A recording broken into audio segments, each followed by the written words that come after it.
Africa Media Live TV. Kindly subscribe to our YouTube channel to get updated on the trending gist, latest news all over the world. Like our page, subscribe, and share with friends. Thank you. Chairman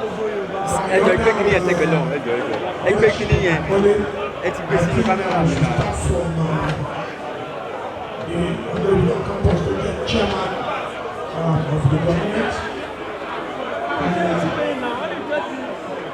With due respect and honor to Kabiyesi, Ààrẹ Fakorede and Otuba, Ààrẹ and the wife, my sister,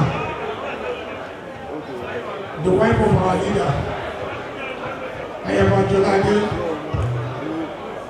Ayanisha, thank you. Alaja Oluomo, Ayatafik, the Mogaji, and other eminent personalities coming here. Akorede, Saheed Osupa, President of FUMA, Atolisho, and every other person, including my very self. The reason why we are here today is to celebrate and rejoice with one of us. Monica Pini Kotoka Tonanibi. I have due respect for journalists. Every society respects them.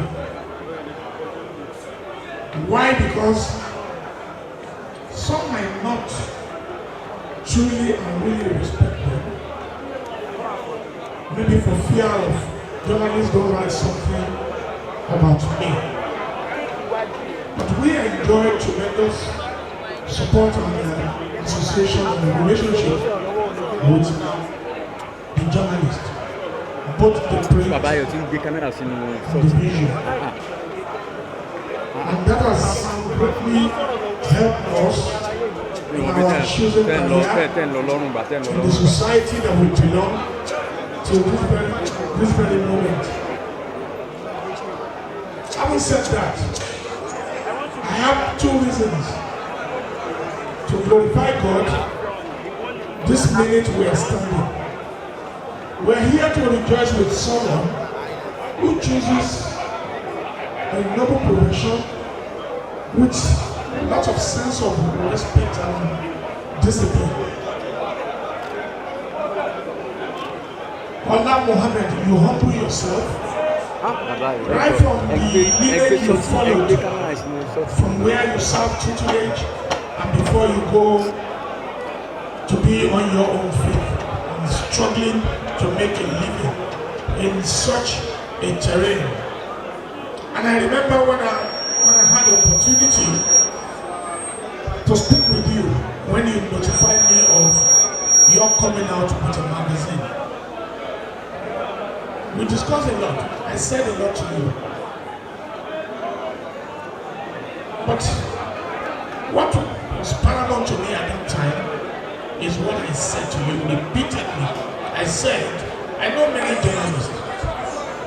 To those who are running away from journalists, maybe for fear of what you are doing that is not right, maybe you to be running helter-skelter. You do not want anybody to know what you are doing. If you are doing it right, you don't have to run for journalists. Journalists are not there to malign or as such want to say something about you thinking nobody can touch them. Two great friends I have, and I maintain them. I have journalists and I have police. Why?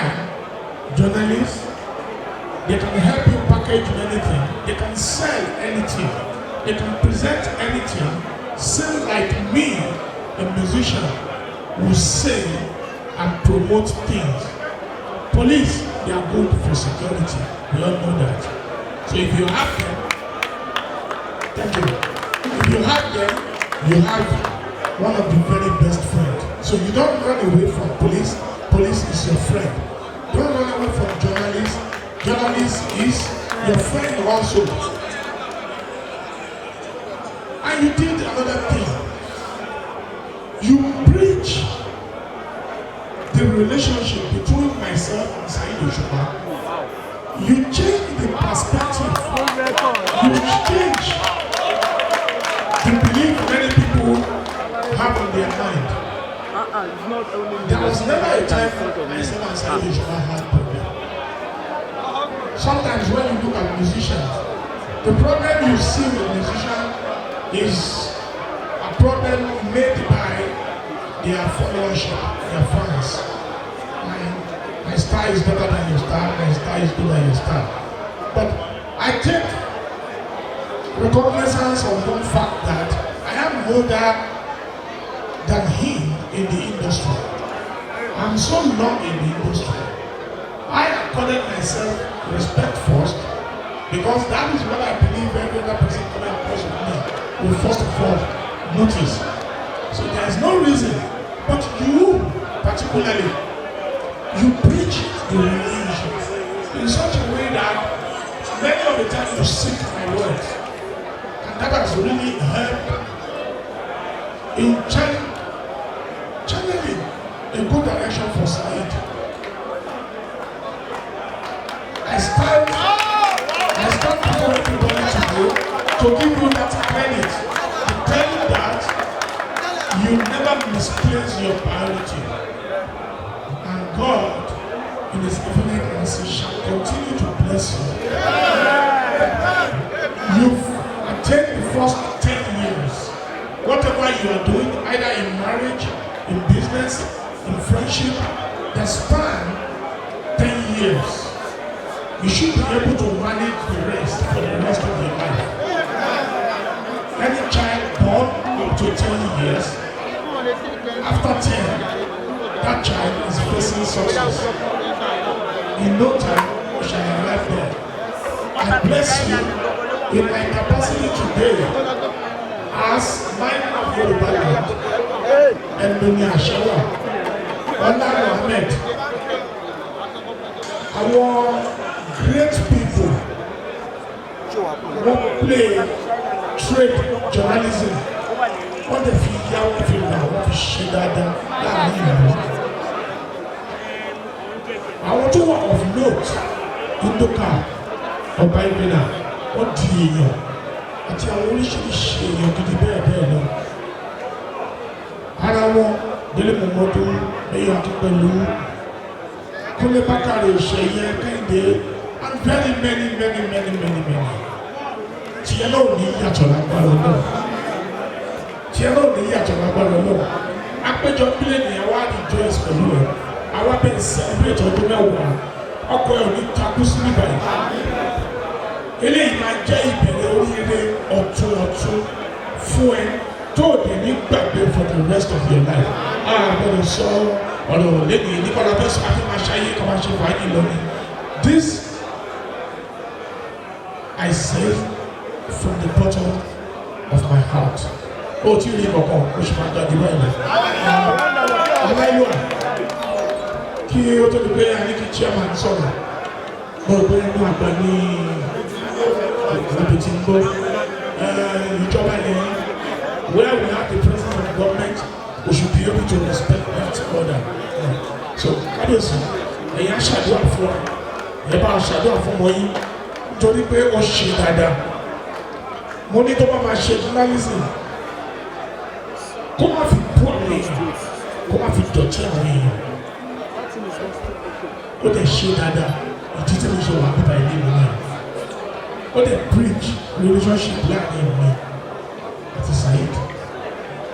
Irú èèyàn bẹ́ẹ̀, gbogbo ta wá ń ṣe tábà pátì, tábà wá dúró tì, ó tó bẹ́ẹ̀, ó jù bẹ́ẹ̀ lọ. Kábíyèsí, ẹ bá fún ọmọ yẹn ládùúgbà, ó ti sáà gbọ́.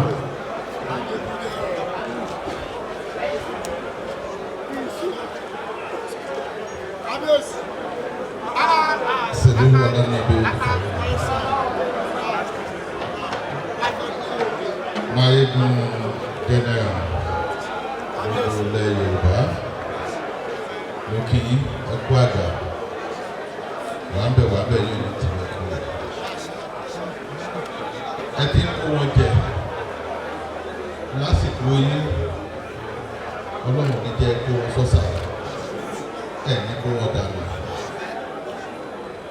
Ẹ̀yin náà ẹ sọ wípé ẹni bàbá ni bàbá máa jẹ́ ẹ ti ṣiṣẹ́ bàbá fún wọn lágbára Ọlọ́run ẹ̀ ní lọ sẹ́yìn. Àwọn àgbàlagbà wọ́n ní iwájú ni ọ̀pá ìbìtì máa ń rí sí ọ̀pá yìí máa lọ wájú ni kò ní padà sẹ́yìn. Ṣẹ́rí kò sí ọ̀tẹ̀dá bá ń ṣe láyè wisdom ó ṣe pàtàkì. Wisdom tí ẹ̀ ń lò láàárín àwọn pẹ̀lú àwọn ọmọ yín ẹ̀rí wọ́n ṣe wá gbogbo bó ṣe ṣòro yín bẹ̀yẹn wisdom ni ẹni tọ́lọ́run bá ti fi síwájú kò sẹ́ni tó lè dá padà. Ọlọ́run ló fi é síwájú máyégún ẹ̀ ní padà sẹ́yìn lọ́wọ́ lọ́wọ́. Àwọn ọmọ yìí ẹ máa rí wọn báyìí ní wọn máa dùn ún. Àwọn náà dẹ̀ máa rí báyìí ní wọn máa dùn ún lágbára náà bó ṣe máa jẹ́ nìyẹn. So Isiaka ìwọ ni o ní ọjọ́ èyí sórí gẹ́gẹ́ bí nǹkan tí máyégún sọ tí bá ní kí n bẹ̀rẹ̀ mi ní lè parí ẹ̀ lálẹ́.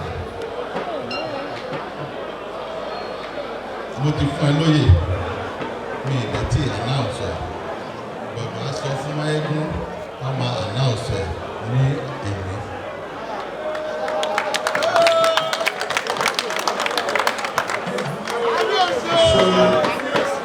Dìde. Àwọn àgbàlagbà wọ́n ní ìwà rere òun lè ṣọ́ èèyàn. Ó gbọ́ nǹkan tí bàbá sọ. Ìwà rere òun lè ṣọ́ èèyàn. Bó ṣe ń ṣe ni kò máa ṣe. Mi ní sọ jù bẹ́ẹ̀ lọ. Lágbára Ọlọ́run gbogbo àdúrà tí èèyàn dúdú èèyàn pupa ẹni kúkúrú ẹni gíga ṣe fún ẹ lálẹ́ tèmi máa mọ ẹ lórí. Ọdún mẹ́wàá ló ń ṣe yìí o. Tó bá máa ṣe 15 gbogbo àná ọjọ́ máa péjọ ṣe ni. Wàá ṣe 20 gbogbo àjọ máa péjọ ṣe ni. Wàá ṣe. Africa Media Live TV. Kindly subscribe to our YouTube channel to get updated on the trending gist, latest news all over the world. Like our page, subscribe, and share with friends. Thank you.